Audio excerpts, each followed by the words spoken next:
Hello friends.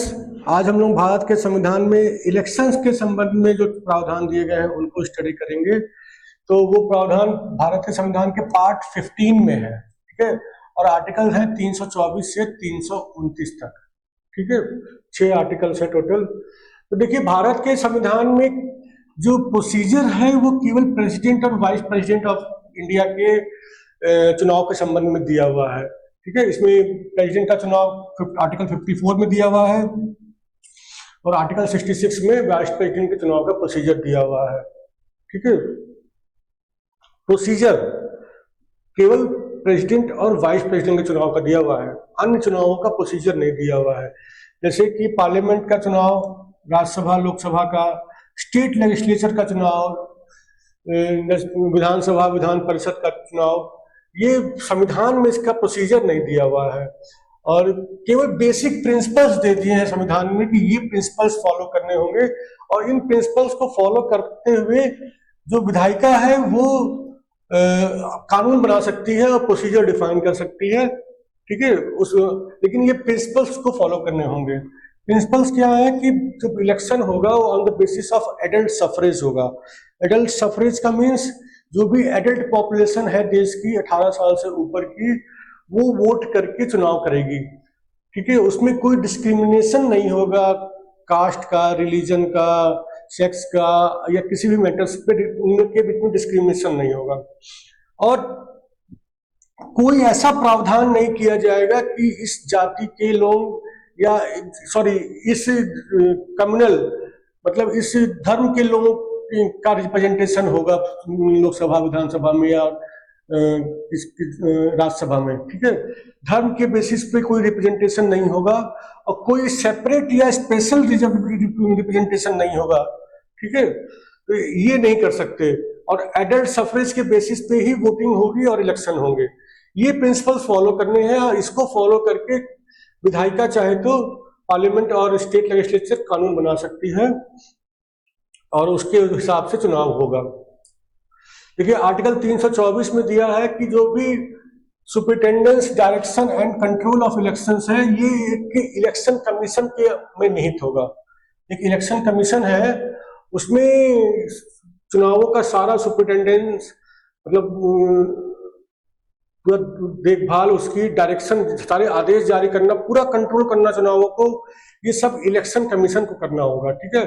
बिल्कुल ये autonomous body है, ये इंडिपेंडेंट बॉडी है और बिना किसी पॉलिटिकल या एग्जीक्यूटिव इंटरफेरेंस के ये काम करती है, बिल्कुल फ्रीली काम करती है। किसी नेताओं का इसका इनके ऊपर इन्फ्लुएंस नहीं होता, इंटरफेरेंस नहीं होता, ना ही किसी अधिकारी का कोई इन्फ्लुएंस होता है, ठीक है। और इसको क्या क्या पावर दी गई है इलेक्शन कमीशन को? Superintendence, direction and control of preparation of electoral rolls for various elections. अलग अलग इलेक्शंस के लिए मतदाता सूची का को बनाना, उसके लिए डायरेक्शंस देना, कंट्रोल करना, सुपरवाइज करना, ठीक है। तो ये काम इलेक्शन कमीशन के पास है। इसके अलावा जो तमाम इलेक्शंस कंडक्ट करने हैं उसका भी सुपरवाइज करना, डायरेक्शंस देना और कंट्रोल करना। इलेक्शंस को कंट्रोल करना, सुपरवाइज करना, डायरेक्शन देना। सिमिलरली जो मतदाता सूची बनेगी उसको भी कंट्रोल करना, डायरेक्शंस देना और सुपरवाइज करना, ठीक है। इलेक्शन कमीशन जो है वो कौन कौन से इलेक्शंस कंडक्ट करता है? इलेक्शंस टू द पार्लियामेंट, ठीक है। पार्लियामेंट मतलब लोकसभा राज्यसभा, इसके इलेक्शंस इलेक्शन कमीशन करेगा। Elections to the legislature of every state, इसमें लेजिस्लेटिव असेंबली है और कुछ राज्यों में लेजिस्लेटिव काउंसिल भी है, तो दोनों के इलेक्शंस भी इलेक्शन कमीशन देखेगा। प्रेसिडेंट ऑफ इंडिया की इलेक्शन भी इलेक्शन कमीशन कराएगा। वाइस प्रेसिडेंट ऑफ इंडिया का इलेक्शन भी इलेक्शन कमीशन कराएगा। अच्छा, इलेक्शन कमीशन में कितने लोग होते हैं? एक चीफ इलेक्शन कमिश्नर होते हैं और अन्य इलेक्शन कमिश्नर्स होते हैं। तो ये कितने इलेक्शन कमिश्नर्स होंगे ये प्रेसिडेंट संख्या फिक्स करते हैं। करंटली 2 हैं, ठीक है। एक चीफ इलेक्शन कमिश्नर है और 2 इलेक्शन कमिश्नर हैं। और जो चीफ इलेक्शन कमिश्नर है ना, वो चेयरमैन है इलेक्शन कमीशन के, ठीक है। इसके अलावा रीजनल कमिश्नर्स को भी अपॉइंट किया जाता है। कब अपॉइंट किया जाता है वो भी देखते हैं। प्रेसिडेंट अपॉइंट करते हैं इलेक्शन कमीशन की सलाह के साथ, ठीक है। किसको अपॉइंट करते हैं? रीजनल कमिश्नर को। कब अपॉइंट करते हैं? एक जब भी कोई जनरल इलेक्शन होना हो लोकसभा का या फिर विधानसभा का, ठीक है, तो फिर रीजनल कमिश्नर्स तमाम वो अपॉइंट करते हैं प्रेसिडेंट इलेक्शन कमीशन की सलाह के साथ।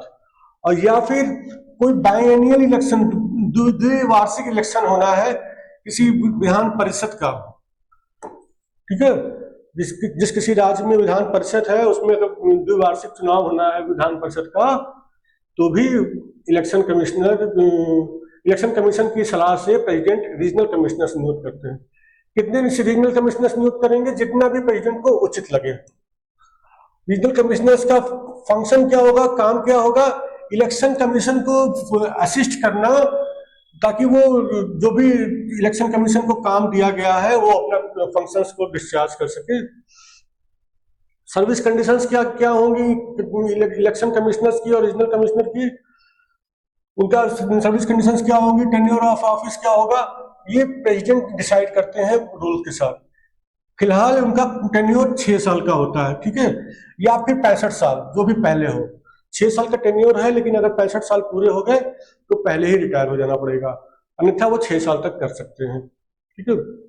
चीफ इलेक्शन कमिश्नर को कैसे हटाया जा सकता है? जैसे एक सुप्रीम कोर्ट के जज को हटाया जा सकता है, ठीक है। और जब भी चीफ इलेक्शन कमिश्नर का अपॉइंटमेंट होगा तो उनके कार्यकाल के दौरान जो उनके एमॉल्वमेंट्स हैं, दूसरी सुविधाएं हैं, उसको घटाया नहीं जा सकता, ताकि वो इम्पार्शियल तरीके से काम करें, ठीक है। अच्छा, इलेक्शन कमिश्नर और रीजनल कमिश्नर्स को कैसे हटाया जा सकता है? ये केवल चीफ इलेक्शन कमिश्नर की रिकमेंडेशन पे हटाया जाए। ये सब प्रावधान जो डाले गए हैं संविधान में, वो इसलिए डाले गए हैं जो ताकि chief election commissioner, regional commissioner अपनी ड्यूटीज बिना किसी डर के, बिना किसी प्रेशर के, चाहे वो जो ऑफिसर्स हैं, उच्च लेवल पे ऑफिसर्स हैं, या फिर जो पार्टी पावर में है, उनके किसी भी इन्फ्लुएंस के, प्रेशर के बिना अपना ड्यूटीज परफॉर्म कर सकें, ठीक है। अच्छा, स्टाफ चाहिए होगा इलेक्शन कराने के लिए, तो जब भी इलेक्शन कमीशन प्रेसिडेंट को रिक्वेस्ट करे या फिर गवर्नर को रिक्वेस्ट करे किसी राज्य को, तो फिर वो इलेक्शन कमीशन को सफिशिएंट स्टाफ उपलब्ध कराएंगे। जो पब्लिक सर्वेंट्स हैं उनमें से इलेक्शन कमीशन को और रीजनल कमीशन को भी पर्याप्त स्टाफ उपलब्ध कराएंगे, ठीक है। अच्छा, इलेक्शन कमीशन में 3 लोग हैं, एक चीफ इलेक्शन कमिश्नर है, 2 इलेक्शन कमिश्नर्स हैं। मान लीजिए उनके बीच में कोई डिस्प्यूट हो जाए, कोई किसी मुद्दे पे वो कोई डिसीजन न ले पाए, सबके मतभेद हो, कुछ सबके अलग अलग ओपिनियन हो, तो फिर मेजॉरिटी से होगा। वहां पे 2 लोग जो कहेंगे वो माना जाएगा, ठीक है। आर्टिकल 325 है, no person to be ineligible for inclusion in और to claim to be included in a special electoral roll on grounds of religion, race, caste और सेक्स। देखिए, एक ही मतदाता सूची होगी, अलग अलग जाति, धर्म, कास्ट और सेक्स की अलग अलग मतदाता सूची नहीं होगी, ठीक है। एक टेरिटोरियल कॉन्स्टिट्यूंसी है तो उसमें एक ही मतदाता सूची होगी। किसी का जाति है तो ये है तो इसलिए वो अलग हो, उसके लिए ये धर्म ये है तो उसके लिए अलग हो, सेक्स ये है तो अलग हो, तो उसके लिए अलग अलग का प्रावधान नहीं है, ठीक है। केवल धर्म के, रेस के, कास्ट के, सेक्स के या किसी भी इन मुद्दों के बेसिस पे कोई व्यक्ति इसलिए इनएलिजिबल नहीं हो जाएगा, मतदाता सूची में उसका नाम ना डाला जाए, केवल इस ग्राउंड पे कि वो इस धर्म का है, इस जाति का है, इस सेक्स का है, ये संभव नहीं है, ये संविधान अलाउ नहीं करता है। और इसी तरह केवल इन सब चीजों के ग्राउंड पे कोई व्यक्ति ये क्लेम भी नहीं कर सकता कि मैं इस धर्म का हूं तो मुझे इस मतदाता सूची में डाला जाए, मैं इस कास्ट का हूं तो इसे मतदाता सूची में डाला जाए। एक ही मतदाता सूची है, उसमें उस मतदाता सूची में इन चीजों का, रिलीजन का, रेस का, कास्ट का, सेक्स का कोई भेदभाव नहीं है। आर्टिकल 326 देख लेते हैं। जो भी इलेक्शन होगा, चाहे लोकसभा का चाहे लेजिस्लेटिव असेंबली का, वो एडल्ट सफरेज के बेसिस पे होगा, ठीक है।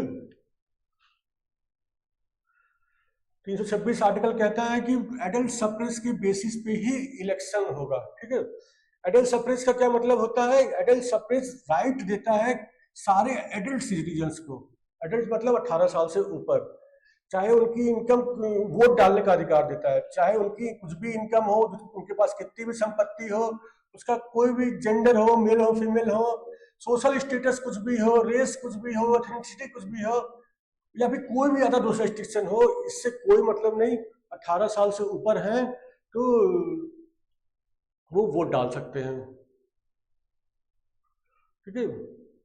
जो भी व्यक्ति भारत का नागरिक हो, ठीक है, और 18 साल से कम का नहीं हो। किस डेट पे 18 साल? 18 साल जो भी विधायिका तय करे, संसद या संसद कानून बना के तय करे इस डेट पे, ठीक है, कि इस डेट पे चेक किया जाएगा कि वो 18 साल का है कि नहीं। तो उस डेट पे वो 18 साल से कम का ना हो, और संविधान के तहत या किसी कानून के तहत उसको डिस्क्वालीफाई नहीं किया गया हो वोट डालने से। किस ग्राउंड पे डिस्क्वालीफाई ना किया गया हो? नॉन रेजिडेंस के ग्राउंड पे, अनसाउंडनेस ऑफ माइंड पे के ग्राउंड पे, क्राइम या करप्ट या इलीगल प्रैक्टिस के ग्राउंड पे। तो सिंगल मेंबर टेरिटोरियल कॉन्स्टिट्यूंसी होती है। एक टेरिटोरियल कॉन्स्टिट्यूंसी में एक सिंगल मेंबर ही चुना जाएगा, ठीक है।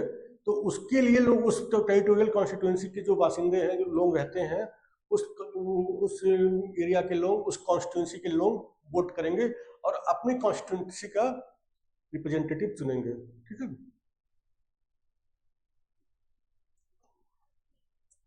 अब आर्टिकल 327 पे आ जाते हैं।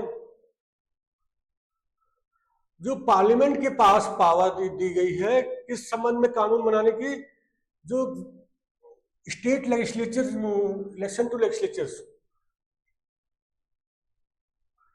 तमाम विधायिका का संबंध में इलेक्शन जो है उसके संबंध में कानून बनाने की पावर पार्लियामेंट को दी गई है, आर्टिकल 327, ठीक है।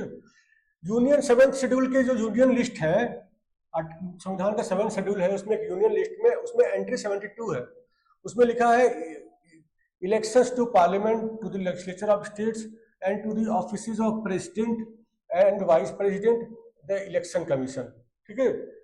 तो इस संबंध में पावर बनाने के, कानून बनाने की पावर पार्लियामेंट के पास है। पार्लियामेंट का इलेक्शन हो, स्टेट लेजिस्लेचर का इलेक्शन हो, प्रेसिडेंट का इलेक्शन हो, वाइस प्रेसिडेंट का इलेक्शन हो, ठीक है। तो पार्लियामेंट समय समय पे कानून बनाती है, इस समय पे इस संबंध में जो भी कानून उनको बनाना होता है, लेकिन ये कानून संविधान के अगेंस्ट नहीं होने चाहिए, संविधान के प्रावधानों के अंदर होने चाहिए, ठीक है। किस इलेक्शन के संबंध में पार्लियामेंट कानून बनाएगी? इधर house of the parliament, Lok Sabha Rajya Sabha के इलेक्शन के संबंध में, विधानसभा विधान परिषद के इलेक्शन के संबंध में। इलेक्शन, इस कानून में क्या क्या शामिल किया जाएगा, कैसे इलेक्टोरल रोल्स, मतदाता सूची तैयार की जाएगी, कैसी कॉन्स्टिट्यूएंसीज को बांटा जाएगा, कौन कौन एरिया किस कॉन्स्टिट्यूएंसी कॉन्स्टिट्यूएंसी में आएगा।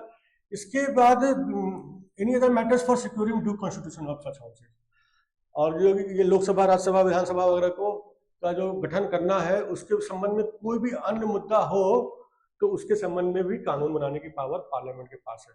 तो पार्लियामेंट ने इस पावर को यूज करके कई कानून बनाए हैं।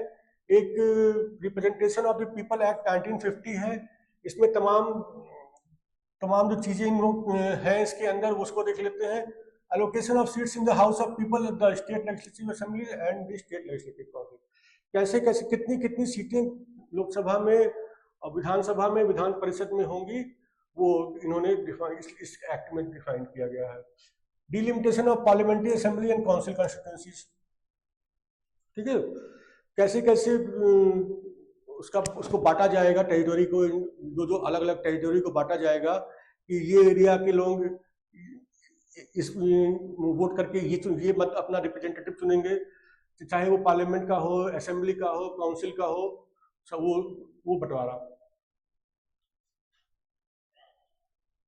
Elections officers like chief electoral officers, district election officers, electoral registration officers, ये सब भी इनके संबंध में भी प्रावधान है इस एक्ट में। और जो मतदाता सूची बननी है पार्लियामेंट के लिए, असेंबली के लिए, काउंसिल के लिए, वो सब के बारे में भी प्रावधान है। और manner of filling of seats in the council of states to be filled by representatives of union territories.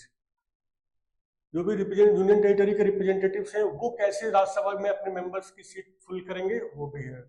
इसी तरीके से 1950 के बाद 1951 में भी सेम एक्ट है, representation of the people act 1951। इसमें क्या कंटेंट्स हैं? Qualification and disqualification for membership of parliament and election.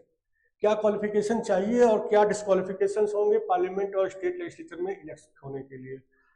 कैसे कैसे नोटिफिकेशन जारी होगा जनरल इलेक्शंस का।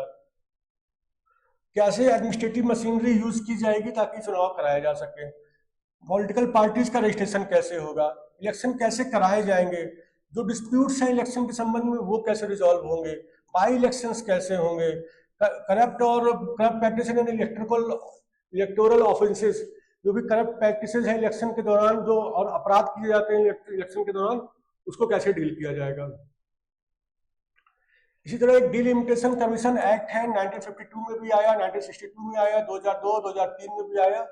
ये मोड ऑफ इलेक्शन प्रिस्क्राइब करता है और ये formation of constituencies, delimitation of the constituencies, कि कौन कौन सा एरिया एक पर्टिकुलर कॉन्स्टिट्यूएंसी होगा, ये काम इस डिलिमिटेशन कमीशन एक्ट के तहत होता है।